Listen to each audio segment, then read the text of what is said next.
Coming up, Tzu Chi volunteers hand out gas stoves to the flood survivors in Manado of North Sulawesi. We see how Tzu Chi's 20 years of charity work in Northern Thailand has helped countless needy residents. Welcome to DaAi Headlines. I'm Wendy Chen. Thank you for joining us. We kick off today's program in Indonesia's North Sulawesi. Following the flooding in mid-January, Tzu Chi volunteers launched cash for work programs, aid distributions, and several free clinics in the hard-hit Manado. Recently, volunteers returned to the city once again to distribute 3,000 sets of gas stoves to flood survivors. 2, 1. Happily walking into her shop with Tzu Chi's gas stove is flood survivor Siame Robut, whose restaurant has been out of business since mid-January. Today, she is ready to resume business. The roof of my restaurant was swept away and I lost all my kitchenware. I have been out of business for more than a month because I didn't have the means to rebuild. Thankfully, with this gas stove, I will be able to resume business. The watermarks left on the wall remind Siame Robut of the devastation caused by the flood. With a new gas stove and gas to run it, Siame Robut. The Tzu Chi volunteers came all the way from Jakarta to deliver relief items and emotional support. I'm truly touched by their selfless dedication. I feel sad knowing that the volunteers will be leaving Manado. In mid-January, North Sulawesi's Manado city was hit by flash floods. Although a month has passed, many areas of the city remain covered in mud and debris. To help, Tzu Chi volunteers arrived with 3,000 gas stoves and kitchenware.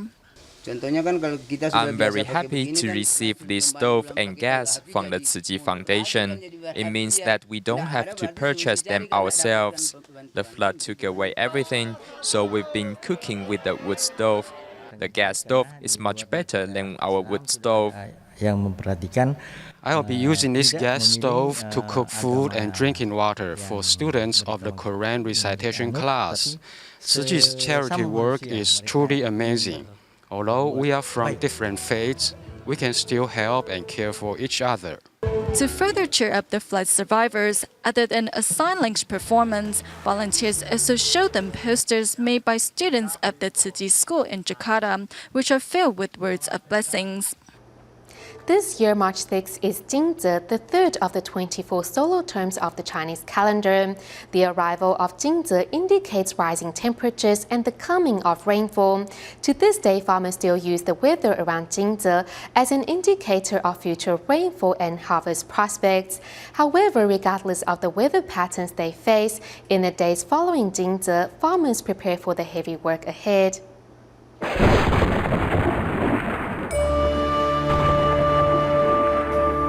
As the first thunder of the year is heard and the rainy season begins, all of the earth's creatures come to life, awakening from their hibernation.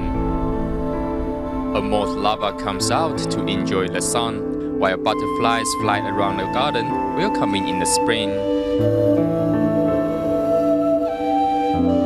Jingzhe, the third of the 24 solar terms, signals the beginning of a gradual rise in temperature and variable weather patterns. Every year during this period, warm and humid air will move northwards, leading to dramatic heat convection. This indicates a seasonal transition. Normally, we will experience more afternoon thunder showers after Jingzhe.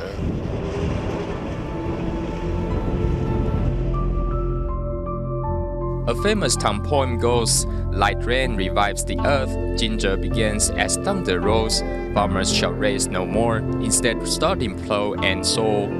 Its meaning, following Jingzhe, farmers will find themselves very busy.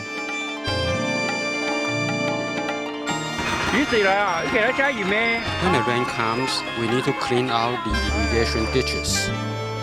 Jingzhe normally falls on the 5th or 6th day of March, depending on the year, and following which, temperatures will start rising. Traditionally, it is said that if thunder is heard before Jingzhe, it will rain 49 days non-stop. To this day, farmers use the weather around Jingzhe as an indicator for future rainfall and harvest prospects. 惊蛰前如果一旦打雷的时候，就代表这个时候呢。If thunder happens before the arrival of Jingzhe, it means a high condensation of atmospheric vapor in the south of the island, signaling a higher amount of precipitation, so farmers are likely to enjoy a good harvest. On the other hand, if thunder occurs later than Jingzhe, there is a higher chance of droughts for the year.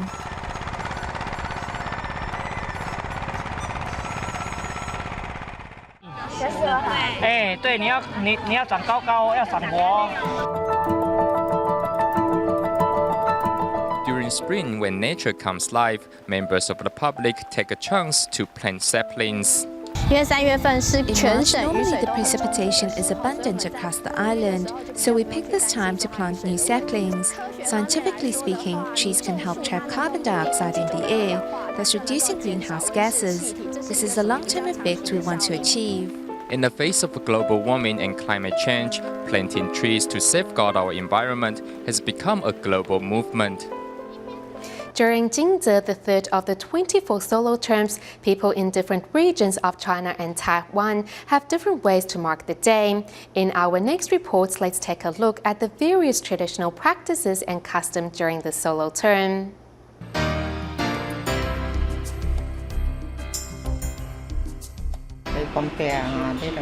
Leigong, may you bless us with a prosperous year free of natural disasters. Leigong, or the god of thunder, is the guardian of Jingzhe, the third of the 24 solar terms of the Chinese calendar. Located in Zhongxi district of Tainan City, the Wind God Temple houses a statue of Leigong, who is widely worshipped by the general public.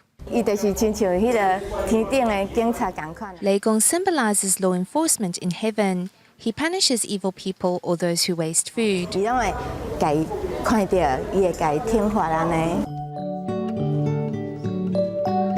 In traditional Chinese customs, the figure of the maternal uncle is as important as the status of Leigong in heaven. It highlights the role of the maternal uncle in family, as well as people's reverence to the deity.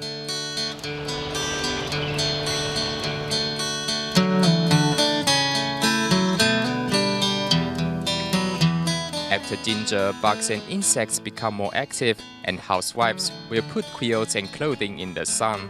They will also use incense to smoke out any pests found in the house. When Jingzhe arrives, bugs start to come out, so I will put the bed quilts under the sun. Normally, cotton quilts need to be beaten. If the quilt is made of feathers, you can just put it in the sun. Formerly, the act of beating quilts symbolized sending away bad luck, and later became a ritual in its own right, still popular in Hong Kong and Guangdong. The worship of the white tiger is also another traditional practice of Jingzhe. The white tiger is known as the god of quarrels. Traditionally, people will make a paper tiger and feed it in order to have it keep its mouth shut. This teaches people to avoid quarrels with others.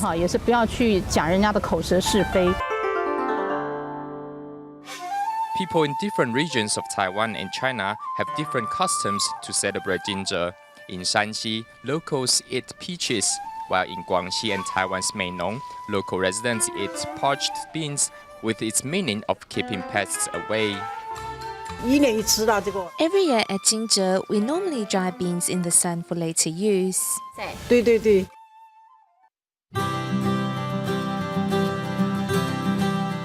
The Flower Gods Festival, originating in the Ming Dynasty, is another way to mark Jingzhe. People of Taiwan and China celebrate it by enjoying the flowers of the spring as they welcome in the new year and wish for a year of prosperity and harmony. As we are faced with the threats of climate change, what are the alternative forms of renewable energy available that will help mitigate the impact of global warming? In today's report, we take a look at how Taiwan is transforming its abundant marine resources into sustainable energy and just how much energy can be found in Taiwan's oceans. Let's find out in our next report. As an island nation, Taiwan is surrounded by the oceans on all sides, and here is where an abundance of energy can be found. Ocean currents, waves, and even tides are all a form of renewable marine energy. 我们海洋能源的一方。 Our oceans have the potential to provide us with 9 to 12 gigawatts of sustainable renewable energy. If marine energy technology development is successful, it will represent 25% of total electricity production. If successful, marine energy can meet a quarter of Taiwan's electricity demands. For a country that imports close to 99% of its energy from foreign countries, this development is nothing short of a breakthrough. In its current form, renewable wave energy has the potential to provide 3 to 4 gigawatts of power. The colloquial current is expected to provide 3 to 4 gigawatts, and counties in eastern Taiwan have the potential to generate 3 to 4 gigawatts of geothermal energy. Taiwan's marine energy potentials include wave energy, tidal energy, geothermal energy, and offshore wind energy. For more than a decade, the National Taiwan Ocean University research team has committed themselves to the harnessing of ocean energy. And recently, they have their eyes set on the Kuroshio current. As the flow of colloquial current is consistent all year round, it makes it a base load potential. In some areas, the current moves at a speed of 1.45 meters per second. Tidal stream generators draw energy from currents in the same way as wind turbines. The rotors are driven by the current, which drives generators that in turn produce electricity. Water is about 800 times the density of air, which means in a flow of 1 meter per second, tidal turbines can generate more electricity compared to wind turbines of the same size. For instance, Penghu has an average wind speed of 9 meters per second, but as the density of water is greater than the density of air, water speeds of 1 meter per second can generate the same power for the same size turbine system. The currents drive the rotors, and there is also an accelerator here that decreases the torque, so these tidal turbine rotors can be much smaller in size. The NTOU research team have developed a turbine prototype that can be lowered beneath the surface of the water and can continue to generate electricity in the event of a typhoon. It was like this, and we modify it. This one can withstand more impact, and that one not so much. So the torque exerted on these turbine blades will make them rotate in the same direction as the current, and this will maximize power generation efficiency. Although we encountered some challenges during the development of the generator, we were able to solve many problems the more we worked on it. Compared to other countries, Taiwan is characterized by irregular weather conditions and prone to earthquakes. Hence, the development of marine energy is a challenge as much as it is an opportunity. We hope to complete the development of a 200 kilowatts geothermal turbine this year. With regards to wave power, using the original prototype, we developed a 20 kilowatt second generation wave power generator that will be completed this year. Taiwan's industries, government bodies, and academic institutions are actively seeking ways to harness marine energy today. They hope that their efforts will take Taiwan one step further as we stand at the brink of a new era in renewable energy.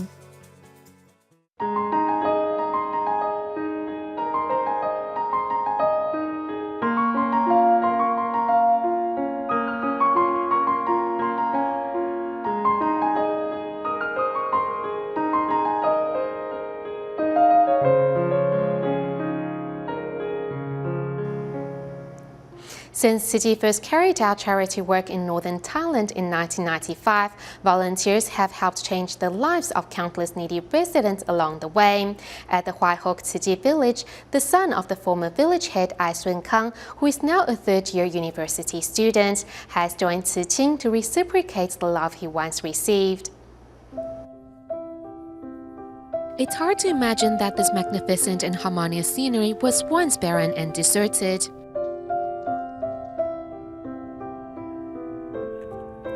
"20 years ago, Tzu Chi turned this refugee village of thatched cottages into houses built with bricks and walls. Today, the Huai Hoc Tzu Chi village is home to many Chinese refugee descendants."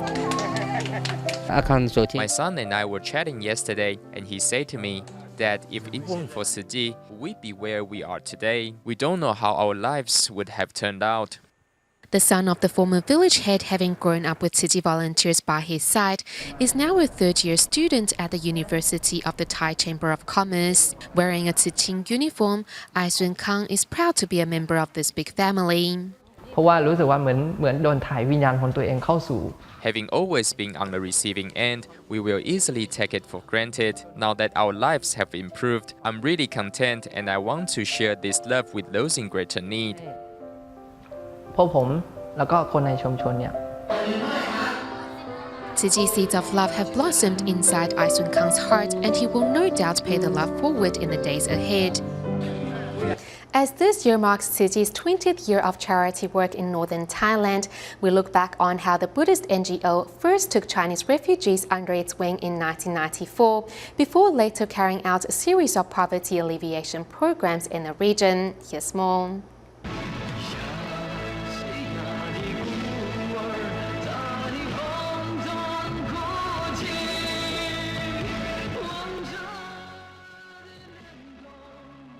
The 1990 movie of A Home Too Far depicts the life stories of a group of soldiers and their families who retreated to Thailand following the Chinese Civil War in 1949. With no citizenship or legal rights to work, the lives of these so-called orphans of Asia were more than difficult. In 1994, Taiwan's Overseas Community Affairs Council ended its financial subsidies to the soldiers and their families. However, a member of the council then, Zhang Xiaoyan, visited Master Zhen Yan to seek help in continuing to aid the area and its residents. I had not said much before the master quickly agreed to help. I was deeply moved that she didn't even hesitate or have a second thought. She just said, this is something that needs to be done. In April of the same year, the vice president of the Tzu Chi Foundation, Wang Duanzhen, along with Dharma masters from the Jingzhe abode, visited villages in northern Thailand for a field assessment.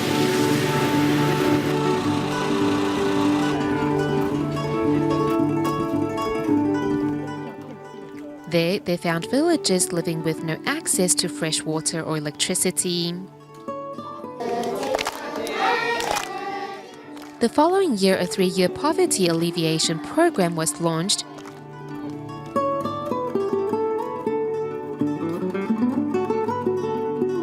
in which Tzu Chi built permanent homes with running water and electricity for 130 families in the 4 poorest villages of Hue Hoik, Bangala, Masalak and Changlong in Chiang Mai and Chiang Rai provinces. At the same time these brick homes were being constructed, Tzu Chi invited farming experts to teach villagers how to grow cash crops such as tea and fruit. Tzu Chi volunteers also regularly visited the war veterans in Pantan and Bam Mai Nobra nursing homes. I can be your son. I hope the next time I come, I will get to help you bath. At the Wasekyo Monastery in Chiang Lai, Tzu Chi volunteers came across Somsak, a burn victim, before arranging for him to receive surgeries in Bangkok. It was a life-changing moment for the boy. Even today, Tzu Chi's winter aid distributions are held annually in northern Thailand to help impoverished families.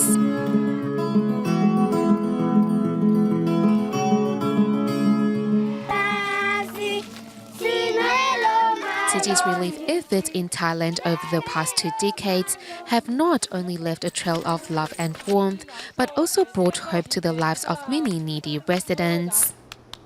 Moving to Taiwan in Taipei on March 5th, under the leadership of DaAi TV CEO Tang Jieming, staff members of the Tzu Chi Humanitarian Center gathered at the Tzu Chi Guandu grounds to watch Master Zhen Yan's Wisdom at Dawn broadcast, hoping to absorb more Dharma and wisdom. Sitting upright listening to Master Zhen Yan's teachings are staff members of the Tzu Chi Humanitarian Center. Some use tablets to take notes of what is being said, while others write down the Master's wisdom. It's not easy waking up at the crack of dawn, yet staff members under the leadership of DaAi TV CEO Tang Jianming make a concerted effort to rise early to watch Master Zheng Wisdom at Dawn broadcast at the Tzu Chi grounds in Taipei. It's a profound feeling having everyone here to take in the Master's Dharma. I initially wondered if attendance on the second day would be much less than the first, but it turns out just as many people showed up on the second day. Our programs need to contain elements of spirituality. If our hearts are not at peace, then the programs we produce won't be able to reflect Dharma. In order to purify hearts and minds through the television medium, media workers need to be able to translate the wisdom and dharma of Master Zheng Yin in their work. Hence, despite a busy workday ahead, staff members make an effort to wake up early and join this wisdom practice, all in the hopes that they may continue to carry the stream of purity throughout the world. Also taking part in watching Master Zheng Yin's Wisdom at Dawn broadcast each morning is 28-year-old Li Yipeng, who works at Tzu Chi Taichung Chapter's Religious Affairs Department. Taking the Master's words to heart, Li has changed for the better ever since taking part in the program.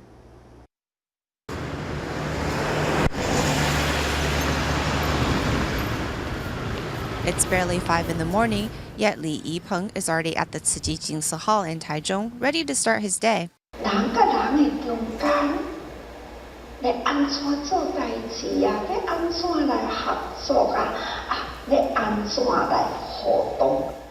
Li's fuel for the day comes from watching Master Zheng Yin's Wisdom at Dawn broadcast. It gives me a chance to be in the Master's company. Although she is in Hualien and I'm in Taichung, but when the Master is speaking, it's like she is speaking directly to me. It's not easy for most young people to get up this early. Nonetheless, Li does it for the benefit of increasing his own wisdom. But when he first started watching as a Tzu Chi, he had trouble understanding the Master's Taiwanese.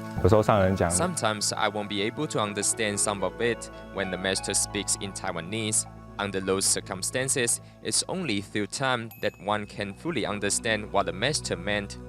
Over the years, Li has taken the Dharma to heart and overcome his bad temper as a result. I know that my character is full of greed, anger, delusion, arrogance, and doubt. I know I need to work on my anger. Many times, I would just take care of things on my own and not care about what effect it might have on others. I won't care about other people's feelings.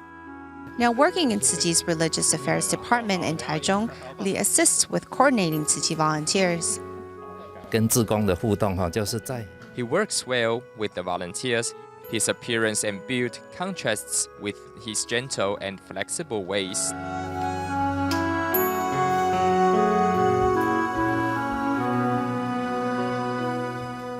Where there's a will, there is a way. Li knows he still has much to improve on. Thus, while walking on the Bodhisattva path, he will continue to diligently watch the morning broadcast and find wisdom. We'll go to Canada at the end of our show. Besides placing Jingzhe Aphorism volumes in hotels, Vancouver Tzu Chi volunteers visited local hospitals to place the Master's words of wisdom in a waiting area outside the clinic rooms in hopes of soothing all patients' anxious hearts. We'll leave you with these images. Thank you for tuning in. Goodbye.